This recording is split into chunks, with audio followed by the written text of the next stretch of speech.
एकता टीवी के नाजरीन को हैदराबाद से खबर देते चले कि सिंध के रहनुमाओं, अदीबों और शागिर्दों की जानिब से सियासी रहनुमा साईं जीएम सैयद के 118वें जन्मदिन के मौके पर उनको खिराज तहसीन पेश किया गया है। इस हवाले से आपको मजीद आगाह करेंगे एकता टीवी न्यूज की इस रिपोर्ट में। हाय मुझे तखय्युल जाए महजबी शाल जिंदा उजी शाल सन में वसी बुलबुले बुलबुले दिल नरो रक्स में आजमी चंड चोरी जिया सिंध जर के पई सिंध मुर के पई सिंध मुर के पई सिंध मुर के पई सिंध मुर के पई सिंध मुर के पई। हैदराबाद में सिंध के कौम परस्त तरक्की पसंद रहनुमाओं, सिंध के नामवर अदीबों और शागिर्द रहनुमाओं की जानिब से जदीद सिंध के कौम परस्त बानी पूरी जिंदगी सिंध के हुकूक के लिए जिद्दोजहद करने और अपनी धरती से मोहब्बत करने के जुर्म में जेल और नज़रबंदी काटने वाले 60 से ज़्यादा किताबों के मुसन्निफ, सबसे पहले क़याम पाकिस्तान की करारदाद सिंध असेंबली से पास करवाने वाले सियासी रहनुमा साईं जीएम सैयद की 118वें जन्मदिन पर खिराज तहसीन पेश किया गया। रबर सिंध साईं जीएम सैयद हिन सॼे खिते में उहो वाहिद रहनुमा आहे जंहिं जेको अमल कयो उनजी खुलेआम दावा कई त हा ही मूं अमल कयो आहे। पोइ तव्हां उनखे ग़लती चओ, तव्हां उनखे दुरुस्त चओ, उहो तव्हां ते छॾियल आहे। ऐं सम्झां थो पियो त दुनिया जे ॿियनि सियासतदाननि में इहा ख़ूबी तमामु घटि मिलंदी जो हू का ॻाल्हि कनि ऐं पोइ चवनि त इहा असांजी ग़लती हुई ऐं इन ग़लती जी मूंखे सज़ा मिलणु खपे।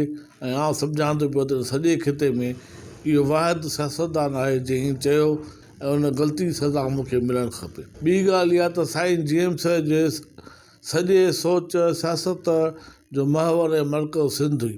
हुन सिंध खे जदीद जेको आहे सुञाणप ॾिनी।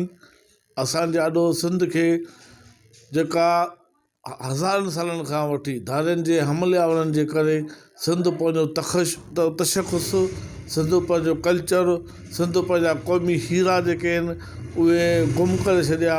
उन्हनि सभिनी खे खोटे ज़ाहिर करे सॼी दुनिया जे साम्हूं जेको आहे उहो साईं जीएम सैयद इल्ज़ामनि जे बावजूदि बि चिटे वाज़े नमूने सां उन्हनि सिंध जे लाइ विढ़ंदड़नि खे पंहिंजो हीरो करार ॾिनो। जी मुसलसल कोशिश रही आहे जॾहिं साईं जीएम सैयद ज़िंदा हो त उहा सिंध जी जेका उन क़ौमी आज़ादी जी ॻाल्हि कई, सिंध जे माण्हुनि खे शानदार मुस्तक़बिल ॾियण जी ॻाल्हि कई। ऐं उन वक़्तु बि पीर मुल्ला ऐं नाम निहाद जमहूरियत पसंद ऐं पाण खे तरक़ी पसंद ऐं खाॿी धुर जा चवराईंदड़ उन वक़्तु मास्को खां मुतासिर थी उहे सभु क़ुवतूं चवंदियूं रहियूं, साईं जीएम सैयद जे ख़िलाफ़ु प्रोपगंडा कंदी रहियूं त सैयद जो फ़िक्र सिंध जे माण्हुनि जे ज़रूरतुनि मुताबिक़ नाहे।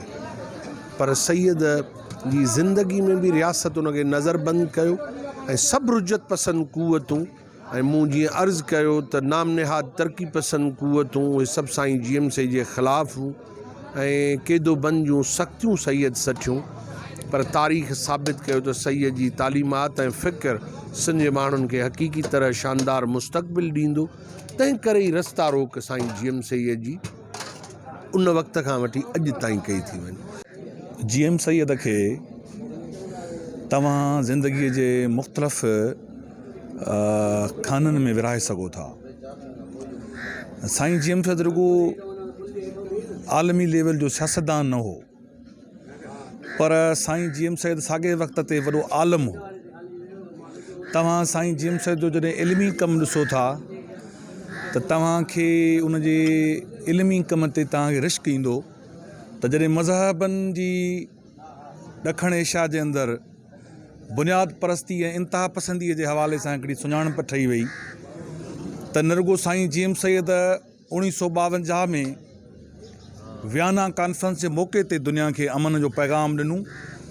उन वक़्तु जॾहिं हू पाकिस्तान जे डेलीगेशन जे लीडर जी हैसियत में उन कॉन्फ्रेंस में शरीक हो, पर हुन अमेरिका ऐं यूरोप खे ख़बरदार कंदे चयो हो त जेकॾहिं तव्हां मज़हबी दहशतगर्दी जी मदद ऐं पुठभराई बंदि न कई त अॻिते हली वरी रतो छाण थींदी ऐं मज़हबी फ़साद थींदा। ऐं अॻिते हली तारीख़ सैयद जे उन ॻाल्हि खे सच साबित कयो त तव्हां ॾिसो पिया त अॼु बि दुनिया जे अंदरि बलख़ुसूस ॾखण एशिया जे हिन ख़िते में जेका मज़हबी जुनूनियत आहे, मुनाफ़रत आहे, रतो छाण थिए थी मज़हब जे नाले ते, इन जी पेशगोई जेका आहे उहा साईं जीम सैद कई। तो 18वीं सालगिरह आहे। जीअं तव्हां चयो त साईं जीम सैद हिकिड़ी इदारा साज़ शख़्सियत हो। साईं जीम सैद 1940 में जॾहिं 6 महीननि लाइ वज़ीर तालीम ऐं लेबर थियो त सिंध में जदीद सिंध जी तमीर जे सिलसिले में साईं जीम सैद केतिरनि ई इदारनि जोड़ण जी शुरूआत कई, जंहिंमां सभ खां पहिरियों सिंध यूनिवर्सिटी आहे। सिंध यूनिवर्सिटीअ लाइ साईं जीम सैद कमेटी मुक़ररु कई, जंहिंमें अलामा काज़ी, प्रोफेसर भुटाणी ऐं ॿिया केतिरा नामवर आलिम हुन में शामिल हुआ, जेका बाद में हली उहा 48 में कराची में क़ाइमु थी। पोइ पाकिस्तान ठहण खां पोइ 51 में उन यूनिवर्सिटीअ खे हैदराबाद मुंतक़िल कयो वियो ऐं उते कराची यूनिवर्सिटी क़ाइमु थी। त इन यूनिवर्सिटीअ जो न रुगो ख़्वाबु, पर उन जे लाइ आलमनि खे साईं यूरोप ऐं हिंदुस्तान जी यूनिवर्सिटियूं ॾिसण लाइ मोकिलियो। तव्हां ॾिसो त अलामा काज़ीअ जॾहिं जामशोरे में यूनिवर्सिटीअ जो बाद में 51 खां पोइ हैदराबाद में मुंतक़िल थी आई, त जामशोरे में जेको ख़्यालु ऐं जेको अलामा काज़ीअ खे आयो उहो साईं जीम सैद जे उन इब्तिदाई सोच जो नतीजो। जीम सैद जो ॾींहुं पियो अचे ऐं बिना कंहिं शक जे हू सिंध जे उन्हनि माण्हुनि मंझि आहे जंहिंजे करे सिंध सियासी तौर ते अॼु बि पाकिस्तान जी ॿियनि क़ौमुनि खां घणो मथे भरी आहे। तमामु वॾो माण्हू, ईमानदार, हद ताईं सेल्फ क्रिटिकल माण्हू, ऐं हिकिड़ो उहो पूरो दौरु आहे जेको साईं जीम सैद जहिड़े माण्हू खे बि पैदा थो करे। तमामु वॾा माण्हू पैदा थियल आहिनि। मौलाना उबैदुल्लाह सिंधी आहे, असांजो अलामा काज़ी आहे, हुर्ब तहरीक आहे, ऐं खोड़ सारा माण्हू, हैदर बख्श जतोई आहे। इहे हिकिड़ा माण्हू आहिनि जंहिंजे असर में अब्दुल्ला पंहिंजो सुमरो साहिबु आहे, ऐं साईं उन्हनि पूरे असर में पैदा थो थिए। ऐं उन खां पोइ साईं जी सियासत जो महवर सिंध रहियो, आवाम रहियो, पूरे आलम जी।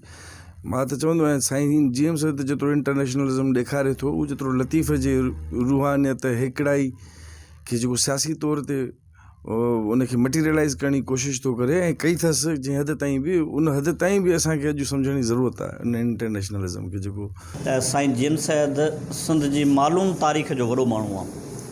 सिंध जी जेका बि लिखत में मालूम या मौजूदु तारीख़, उन में ॿिया बि मुख़्तलिफ़ किरदार आहिनि, उन्हनि जो बि हिकिड़ो पंहिंजो पूरो या उन्हनि जो कुर्बानियूं या जदोजहद या मज़ामत रही आहे। पर साईं जीम सैद उनजे करे असांखे तारीख़ जो मालूम वॾो माण्हू महसूसु थो थिए त हुन सिंधी क़ौम खे क़ौमी शिकिल ॾियण जी पूरी कोशिशि कई, हुन जा बुनियाद रखिया ऐं हुननि जा पैरामीटर तय कया, जेके पैरामीटर आलमी तौर ते मञियल पैरामीटर आहिनि हिकिड़ी क़ौम जा, बहसियत क़ौम। हूअं सिंध या सिंधी क़ौम तारीख़ी तौर ते क़बाइली अंदाज़ में क़ौम रही आहे, या उहे सभु शयूं जेके क़ौम जूं हुजणु खपनि, क़ौमी लवाज़मात आहिनि, उहे मौजूदु रहिया आहिनि, पर उनखे शेप ॾियण जी, उनखे शिकिल ॾियण जी कोशिशि न थी आहे। साईं जीम सैद इहा पहिरियों दफ़ो कोशिशि कई त हिकिड़ी क़ौम खे सकाफ़त हुजणु खपे।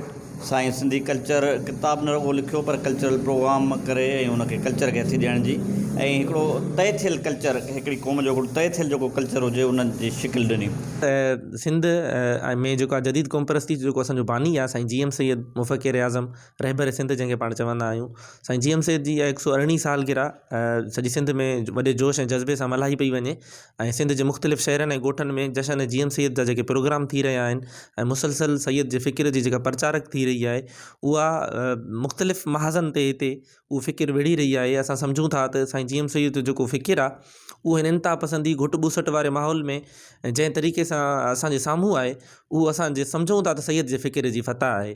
जे लाइ ॻाल्हाइण जेतिरी असां में वित कोन्हे, पर साईं जो तारफ़ असां वटि हिकु लतीफ़ी किरदार वारो आहे।